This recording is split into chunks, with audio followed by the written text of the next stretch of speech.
Salve, salve. Salve, meus irmãos nacionais. Salve a você que está ouvindo o nosso programa e ainda não é estudante dos livros Universo em Desencanto.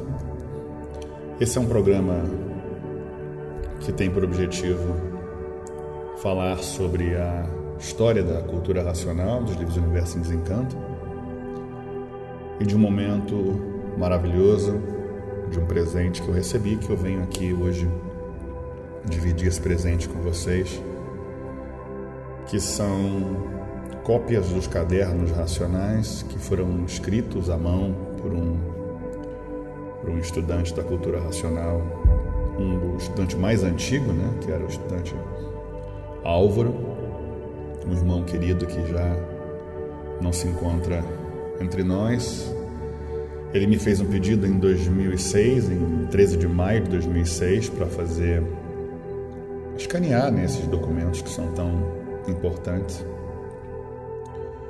E hoje eu tenho uma forma de agradecer e, ao mesmo tempo, homenagear esses estudantes todos que fizeram parte da construção, da história da cultura racional, da história dos livros Universo em Desencanto, que ajudaram na construção, desde o início das mensagens, escrevendo à mão, até a própria confecção dos livros e a construção de uma cidade que hoje se encontra no Rio de Janeiro, escolhida aos racionais. E é no mês de maio que eu faço esse novo programa e essa homenagem a esses estudantes e essas estudantes que foram e ainda são tão importantes na nossa comunidade racional.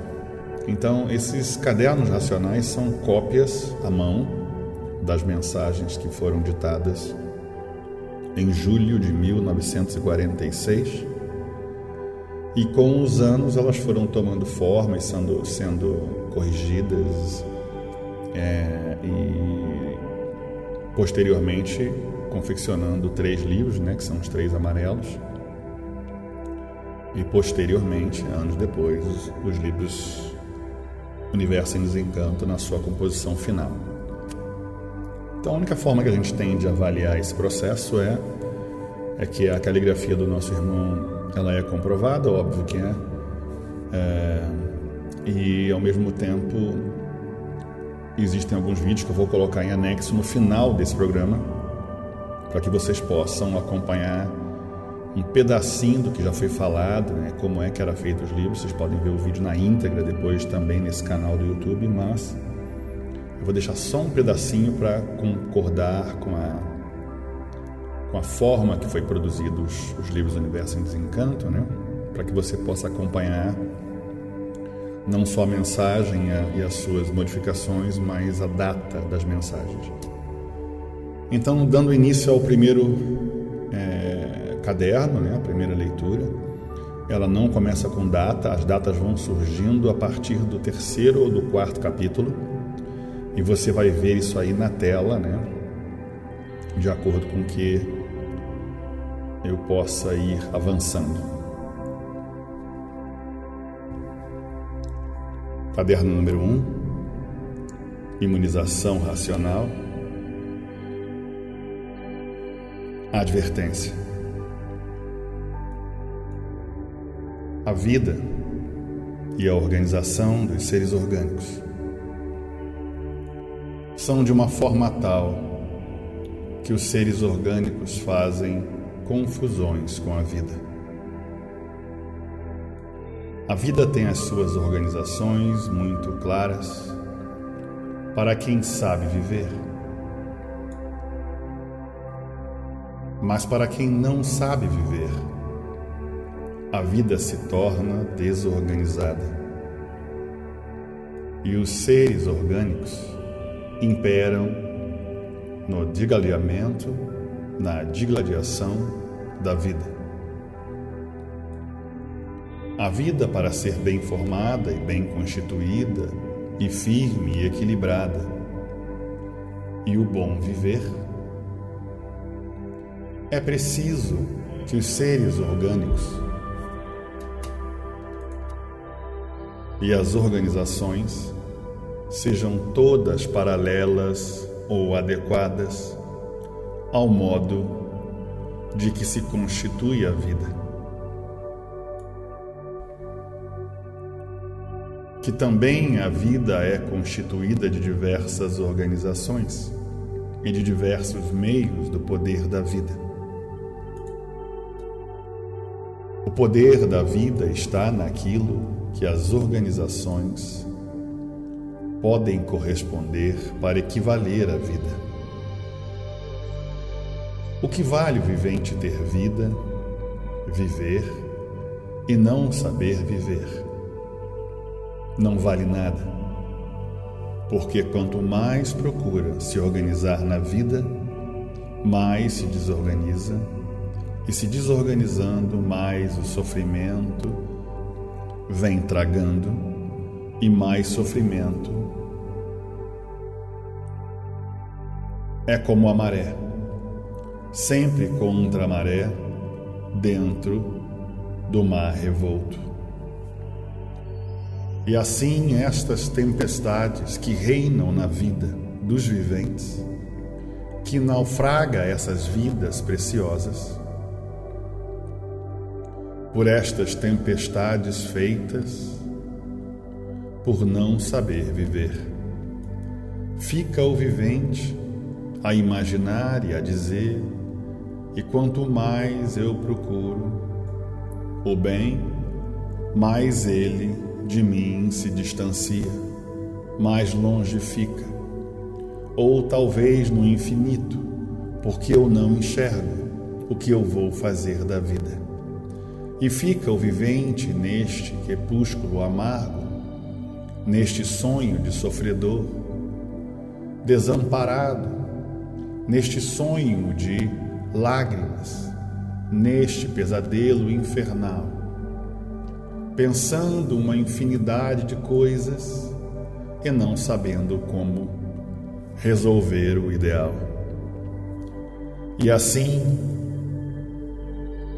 vem para aqui estes infantes que vivem aí no mundo, igualmente a um bicho, ou como um vivente, porque não conhece e por isso vive aprendendo sempre. Em vez de se guiar pelo que eu digo e ter paciência para esperar, resolve o que de melhor for para si mesmo. Não. Querem ser servidos antes do tempo, que deva ser feita a sua cura ou a cura de seus males, e por não ser resolvido a cura de sua enfermidade, haja dar por paus e por pedras, a pensar o que não deixa conjecturas, que não pode ser, e resolver as ideias diariamente com uma porção de planos, tornando-se um vivente desentendido. Como esteja nesse meio de que não haja de entendimento que faça compreender, dizendo que não compreende, e vendo e sabendo como as coisas são, porque eu exponho tudo mais que a contenda. Torna-se o vivente um voluntário de ruínas por terem mau temperamento. Que infelicidade que o vivente tem consigo mesmo, por procurar assim ser, por não querer me obedecer, porque se quisesse, esperava satisfeito as melhoras que deseja, que carece que seja contemplado ou resolvido o caso. Portanto, não posso dizer que viventes desta ordem são bons. Viventes desta ordem são mais do que ruins, porque são mais do que ruins, porque são viventes que não têm confiança em si mesmo. E vivente que não tem confiança em si mesmo, não confia em ninguém. Desconfia de todos e pensam que todos são iguais ao seu temperamento. E por ser assim, esse vivente, asqueroso, péssimo, nojento desse jeito, chegam aqui aflitos de acordo com a sua situação, tem a palavra de honra dado por um Salvador, que sou eu, o racional superior, de que confio em mim, que vou solucionar a seus casos, os seus sofrimentos, essa tua enfermidade, seja ela de que espécie for. Em vez de tornarem-se satisfeitos, alegres, contentes, por encontrar quem resolvesse a sua situação, não. Por quê? Porque às vezes a cura da doença não pode ser como o doente deseja ser curado. Fica o vivente dando por paus e por pedras, como o caso não foi resolvido conforme o vivente deseja e quer, e sim como tem que ser. Fica o vivente descontrolado, sem motivo e sem razão, por não conjecturar as coisas e botar em seus lugares, e dizer o que deva dizer, como quem diz: ainda está verde, eu não posso comer ainda, tenho que esperar amadurecer. Primeiro, ou ainda vai nascer para amadurecer e depois eu colher e comer. A me fartar ou dizer um caso da vida qualquer é a mesma coisa que uma doença. Tem doenças que em um dia se cura. Tem outras que levam meses e tem outras que levam anos. E tem outras incuráveis. E assim, no meio dos bons trunfos, também tem os maus trunfos. Tem trunfos com aparência de bons e são maus. E tem trunfos com aparência de maus e são bons.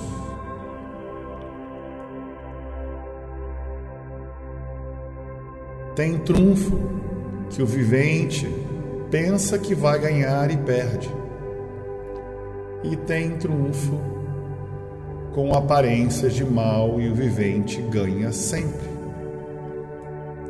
E assim são as metamorfoses da vida que forjam por tais caminhos, por desiguais que o vivente quer desiguar, por sua espontânea vontade, a seu jeito, e quando o jeito é tão diferente.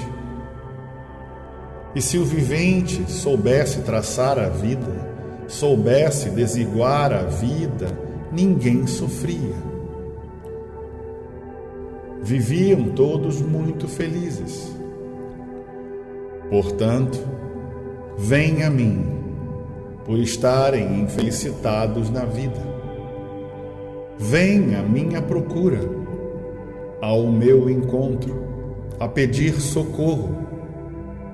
Encontram a luz, a força, a verdade, se enchem de glórias, por encontrarem o triunfo cheio de glórias. e vão vendo sempre as modificações para melhor. E por que não obedecem? E por que vivem em contradições? Aquilo que não devem. Porque não há nem prestígio por o vivente ser ruim ou mais do que ruim, e o ruim ou mais do que ruim não obedecem como deva, porque o ruim não quer saber de nada, não cumpre como deva, não pensa como deva pensar. E por isso, tem horas que fica confuso, sem existir o porquê. Se tirar o lenço, não enxerga, nem vê nada por fazer confusões. Confusões de quê? Por quê?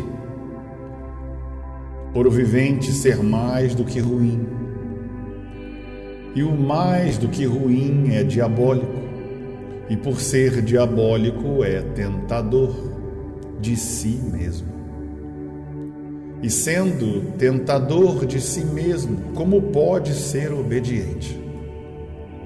Como pode ter ideia firme, ser reconhecedor daquilo que sente, daquilo que vê? Se é pedra mesmo. Se é pau mesmo. Ou se é isto mesmo. O vivente diabólico, embora veja que é pau, mas por ser diabólico, uma hora já pensa que é pedra e fica assim: é pau ou é pedra? É pedra. É pedra ou é pau? É pau ou é pedra?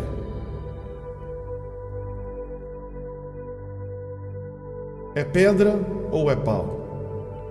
O vivente diabólico fica assim, ora regula, ora não regula. Fica que nem uma balança sem estabilidade. Uma hora está alta de um lado, baixa de outro. Abaixa de um lado e suspende de outro, como quem diz, e por isso, e por aquilo outro, incabíveis misérias, mesquinharias, e fico vivente por coisas mesquinhas, ou usurário, ganancioso, que nem um catavento. Uma hora bate de um lado, vira para aquele. Ora bate de outro, vira para aquele outro. Com duas orelhas de burro bem grandes, uma hora vai para frente, a outra volta. Para trás, a outra vai para trás. A outra volta para frente. Horas estão com as duas em pé, outra hora de perfil. São viventes que só têm a forma de humano, mas o pensar é completamente de um animal. Uma hora estão de um jeito, outra hora está de outro. E assim é preciso que leiam bastante para saberem que eu enxergo todos por dentro e por fora.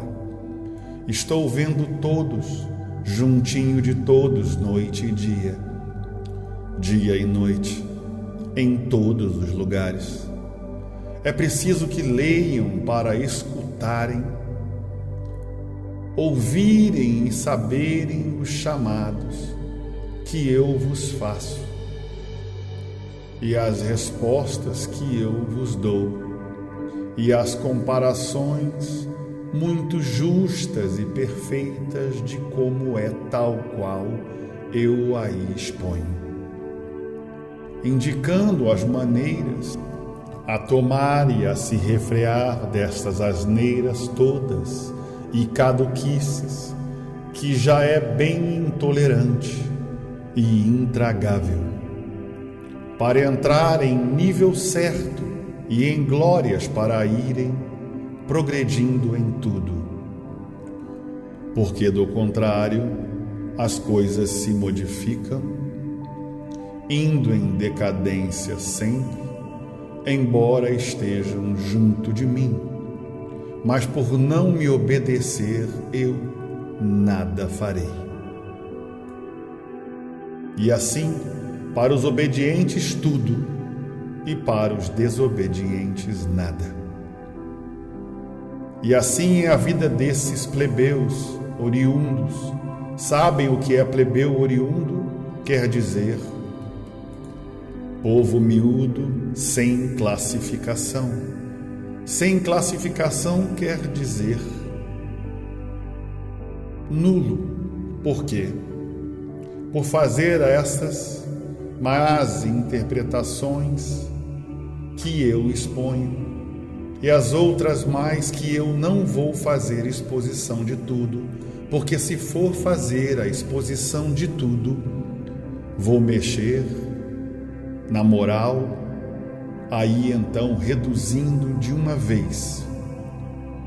Simplesmente é uma leve advertência para que não durma desse jeito. Quem dorme não arranja nada. É um morto na vida, e não estão aqui para serem embargados, mortos na vida. Um morto na vida é que não consegue coisa alguma na vida, está morto. Então aqui para melhorar sempre, como provas autênticas, já tem demais, suficientemente para encarar como deva. Isto não é uma exposição dos atos, e sim do que deva sentir, para se corrigir e marcharem em cima do trilho direito e não desencarrilhar e ir pelo abismo abaixo. Quando se vê que está bem e se sente bem, o que deva fazer? De pensar bem para ir, de bem para melhor, de acordo como recebe, como é beneficiado, mais do que merece. Pois só tem visto o bem, pois só tem sido glorioso, pois só tem sido vencedor em tudo. O que deva fazer? Pensar sempre melhor ainda. Não temos nada com os outros. Quem tem boca fala aquilo que quer, e quem tem ouvido escuta aquilo que quer e aquilo que não quer. Pois se é pau, está vendo que é pau, agora diz que é pedra. E não dizeis que é pedra? Só mesmo um animal, iludidos por quê? Pelos efeitos, pelas melhoras, pelas glórias que tem tido. Por isso é ilusão, ou são provas consolidadas e patentes e bem patenteadas. Provas consolidadas e patenteadas é ilusão? É obcecação? Está obcecado por isso? Só mesmo na cabeça de um animal. Os mais beneficiados por mim é porque fazem por onde, e os menos beneficiados é porque não fazem por onde. Os bem beneficiados é porque fazem por onde estão contemplados além do que merecem, e os que não fazem por onde, eu não contemplo de forma alguma. Sim, o que adianta aqui dentro desta casa ser uma coisa e lá fora ser outra? Não adianta nada. De vir aqui contar comigo. Contar comigo para quê? Somente para lhe corrigir de acordo como merece. E assim, já de muito que eu dou a todos instruções de todas as formas e de todos os jeitos, de todas as maneiras de quem eu sou. Mas chegam aí, leem, esquecem e depois passa por despercebido aquilo que já sabem e já conhecem e começa as mentes a se destemperar, a se desregular e sempre com a firme desobediência. O porquê assim digo? Porque inúmeras vezes já foram chamados à atenção. Todas as vezes que aqui chegam para lerem, para estarem ao par do que eu exponho, em benefício de vós mesmos. E por não cumprirem essas ordens, está provado que são desobedientes e teimosos e contra os seus benefícios. Não estão cooperando para serem beneficiados e por isso têm tempo de sobra para tudo. E não têm tempo para lerem o que o racional expõe para o benefício de vós mesmos. Não há desculpas, pois se tem tempo de forma para tudo, só para cooperar em vosso benefício, é que não tem. Quem não respeita os seus protetores, que contam com eles, o seu guia que governa todos e tudo, não respeitam e por isso não obedecem, não cumprem as ordens que têm. O que é que merecem? Uma lição bem amarga, de acordo com o desprezo e o pouco caso que dá ao seu superior. Por que digo isto? Porque muitas vezes já disse e sempre vou dizendo: leiam muitas vezes para terem em si a confiança daquilo que leu, sabe e aprendeu, estar de posse para poder marchar equilibrado. Do contrário, lendo uma vez, duas, esquecem. E esquecidos do que leu, nada adiantou. Começa a marchar desequilibrado, as ideias começam a se desequilibrar com ideias toscas, sujas, imundas, desconfianças sem limites. Com o equilíbrio aí nas mãos para se marcharem equilibrado, e por serem desobedientes, rebeldes, por não cooperarem em benefício de si mesmo, enuviando-se de abstrações, e o vivente, enuviado de abstrações, fica entupido, e depois de entupido, nada para frente. Tudo para trás.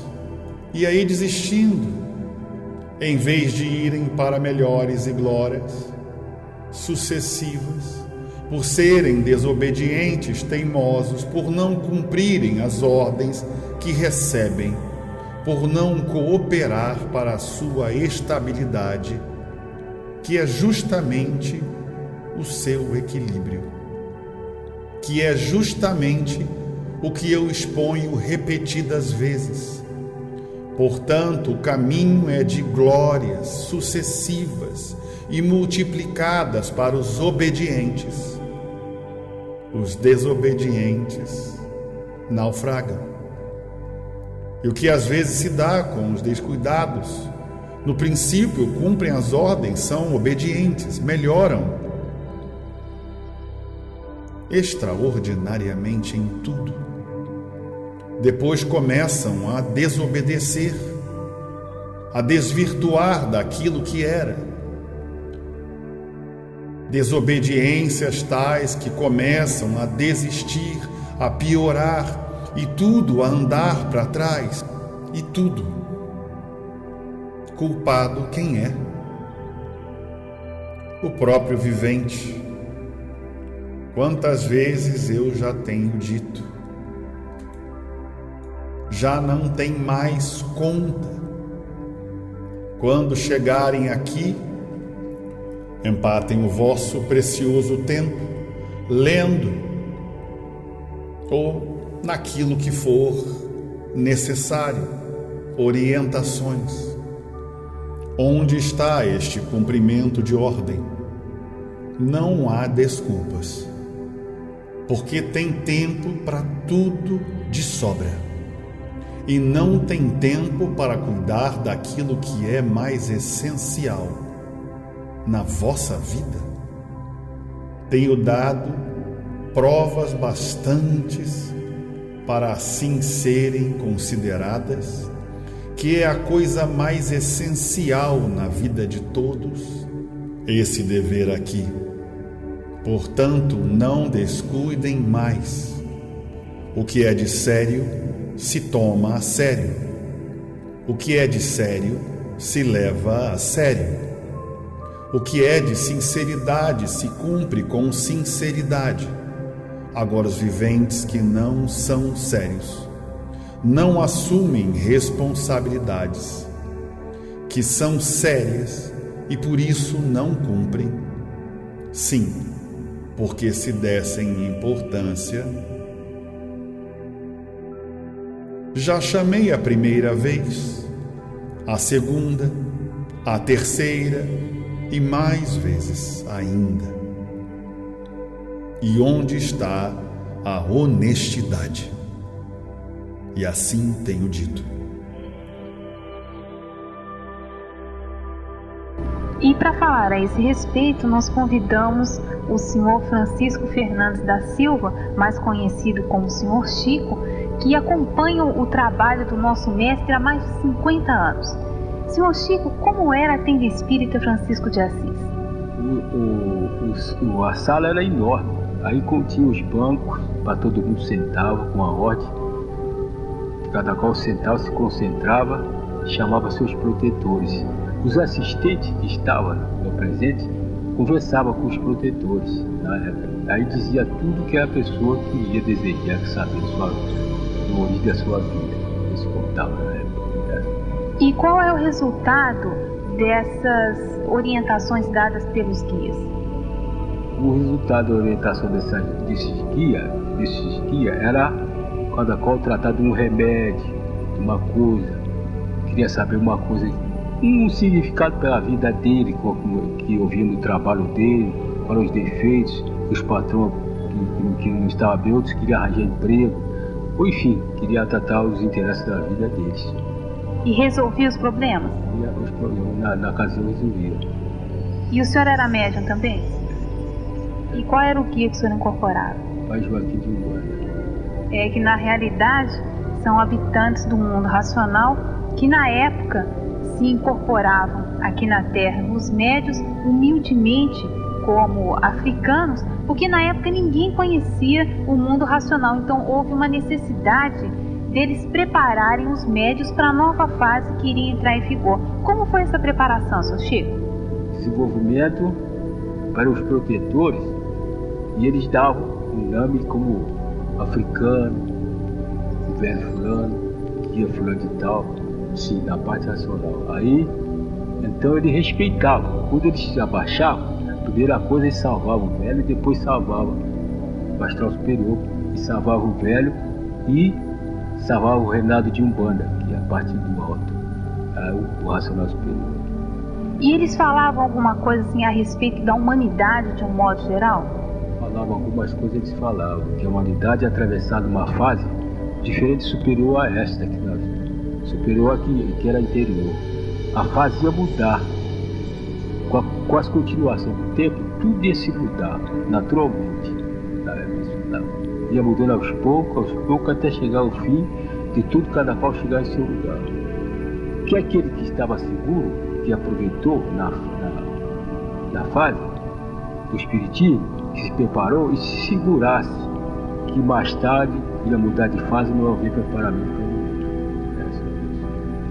ninguém. Exatamente. Então, até 4 de outubro de 1935 imperou a fase espiritual. Terminando a fase espiritual, o presidente da Tenda Espírita Francisco de Assis, o senhor Manuel Jacinto Coelho, recebeu a ordem do Racional Superior, que na época se apresentou como guia São Francisco de Assis, dizendo as seguintes palavras: feche as portas do centro, não atenda mais ninguém. Vamos entrar na era do fogo, numa fase de salve-se quem puder. Quem estiver comigo, eu salvarei. E daí começou então a ditar as mensagens. Foi ditada a primeira mensagem, cuja a frase célebre inicia no quem és tu, que a ilusão é tanta, incapaz de definir o teu eu. O senhor presenciou isso? E o que o senhor sentiu? Senti muito emocionado nesta época. A emoção era tão grande que a gente chegou até a chorar. Quando recebeu essa graça. E as pessoas que estavam em volta, que ouviram a mensagem, o que sentiram? Sentiram muito emocionados, todos eles. Todas as pessoas que estavam presentes se sentiram emocionadas. Sentiram a diferença? A diferença mudou muito a diferença. Daí pra cá mudou a diferença. Porque ele aí dizia que tudo ia mudar. E a mudança chegou a essa hora. No exato, no alto. Mudou. Aí a gente se sente todo emocionado com aquela mudança que ele faz. Sentiram que o que eles vinham preparando vocês durante um certo tempo havia acontecido naquele momento? Foi o que a gente sentiu. O preparo que a gente vinha se preparando, no momento a gente sentiu o efeito do preparamento que nós tínhamos. E sobre esse tempo, nós temos ouvido fatos verdadeiros, inclusive sobre as pessoas que escreviam os primeiros livros da obra.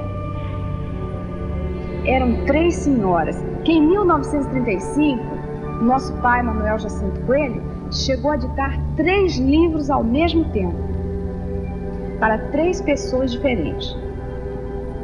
Então ele ditava a primeira mensagem do primeiro livro para a primeira pessoa, a primeira mensagem do segundo livro para a segunda pessoa e a primeira mensagem do terceiro livro para a terceira pessoa. E voltava na primeira senhora para ditar a segunda frase do primeiro livro. É realmente uma coisa maravilhosa. Só mesmo uma coisa do alto para conseguir ditar 3 livros ao mesmo tempo. E esse é o livro da Tenda Espírita, não é, pai? Esse livro? Segura.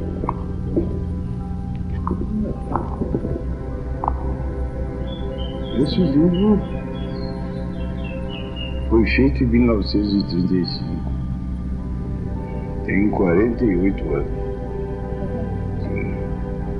O primeiro livro feito na Tenda Espírita Francisco de Assis.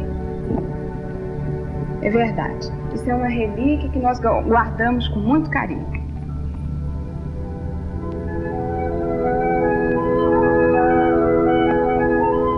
A Isaura conhece o pai desde 1935. Isaura, que idade você tinha nessa época? 26 anos. E atualmente? 77. Ô Isaura, você presenciou a primeira mensagem, né? Quem foi a pessoa que recebeu a primeira mensagem?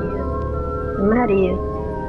Eu fiquei, depois, quando o pai ficava falando assim, eu escutava, ficava falando, ele falou aquela voz bonita que ele tinha, uma voz linda, e a gente ficava tão impressionada que chorava, chegava a chorar. Uma voz tão bonita e umas palavras tão bonitas que o pai falava.